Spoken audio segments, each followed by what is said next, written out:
Mindways, le podcast pour rebondir. Salut et bienvenue dans ce nouvel épisode de Mindways. Aujourd'hui, je t'emmène explorer un territoire fascinant mais souvent négligé dans notre quotidien, les émotions. Il est admis que nos motivations influencent souvent nos actions, mais s'arrêter là serait réducteur parce qu'en vérité, ce qui guide vraiment nos décisions, ce sont nos émotions. Et c'est là que le modèle de Robert Plutchik entre en jeu. Il nous permet de mieux comprendre ce qui se passe en nous et comment gérer ces vagues émotionnelles qui nous submergent parfois.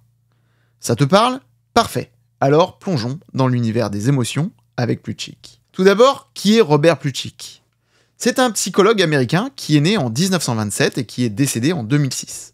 Il a passé sa vie à étudier les émotions, la violence, le suicide et a même travaillé sur la psychothérapie. Son modèle des émotions de base est sans doute son œuvre la plus connue et c'est sur ça qu'on va se concentrer aujourd'hui. Développé dans les années 80, son modèle est encore utilisé pour comprendre nos réactions émotionnelles, que ce soit en psychologie, en écriture ou même en thérapie. Le modèle de Plutchik repose sur 8 émotions de base organisées par paires opposées. La joie est opposée à la tristesse, la confiance est opposée au dégoût, la peur à la colère et enfin la surprise à l'anticipation. Chacune de ces émotions joue un rôle crucial pour notre survie. Par exemple, la peur nous protège du danger. La joie, elle, nous pousse à renforcer les liens sociaux. La colère nous aide à protéger nos frontières émotionnelles, par exemple. Mais ce n'est pas tout. Chaque émotion peut varier en intensité. Prenons la peur, par exemple. Elle peut aller de l'appréhension à l'effroi, la colère de l'irritation à la rage. C'est important de reconnaître ces variations puisque ça te permet de mieux comprendre ce que tu ressens et pourquoi. Mais l'une des découvertes les plus intéressantes de Plutchik, c'est que nos émotions ne viennent jamais seules. En effet, elles se combinent pour créer des émotions plus complexes. C'est ce que l'on appelle des dyades.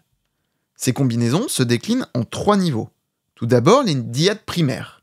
C'est des émotions juxtaposées, par exemple, joie plus confiance, donne l'amour. La peur plus la surprise génère l'alarme. Ensuite, il y a des dyades secondaires. C'est des émotions qui sont séparées par une autre. Par exemple, tristesse plus colère donne l'envie. Et enfin, des dyades tertiaires, ce sont des émotions qui sont séparées par 2 émotions. Par exemple, la peur et le dégoût vont produire un sentiment de honte. Ce concept de combinaison te permet de mieux comprendre pourquoi certaines situations provoquent des réactions émotionnelles complexes. C'est là toute la richesse du modèle de Plutchik. Alors, pourquoi est-ce que c'est si important ? Tout simplement parce que mieux comprendre tes émotions, c'est mieux gérer tes réactions. Plutchik nous offre une carte pour naviguer dans ce paysage intérieur, parfois difficile à décoder. Tu peux d'ailleurs retrouver cette carte sur mon site internet sebastiencorlouer.com ou alors sur mon Instagram scorlouer. Si je peux te donner un exemple, si tu comprends que ta colère est liée à de la tristesse, tu pourras aborder la situation avec plus de lucidité. De plus, cela t'aide à comprendre un petit peu mieux les autres. Quand tu reconnais que quelqu'un combine des émotions comme la peur et la confiance, cela peut te permettre de mieux communiquer, d'être plus empathique et de désamorcer des tensions.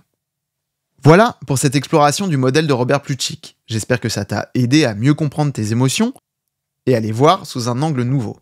Je t'invite à expérimenter ça dans ton quotidien. Prends un moment pour identifier tes émotions, regarde comment elles se combinent et comment elles influencent tes décisions.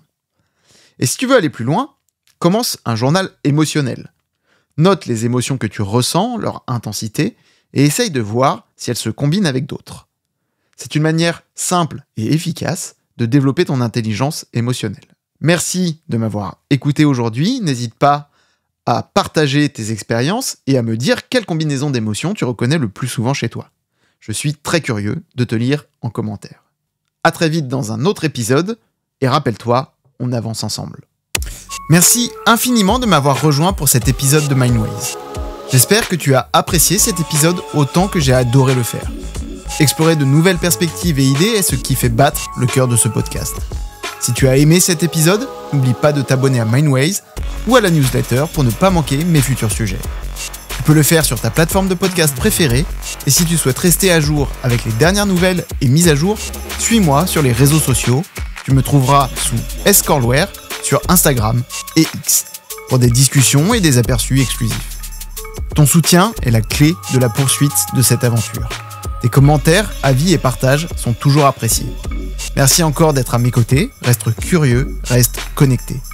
N'hésite pas à m'envoyer des questions ou idées ou suggestions pour de nouveaux épisodes.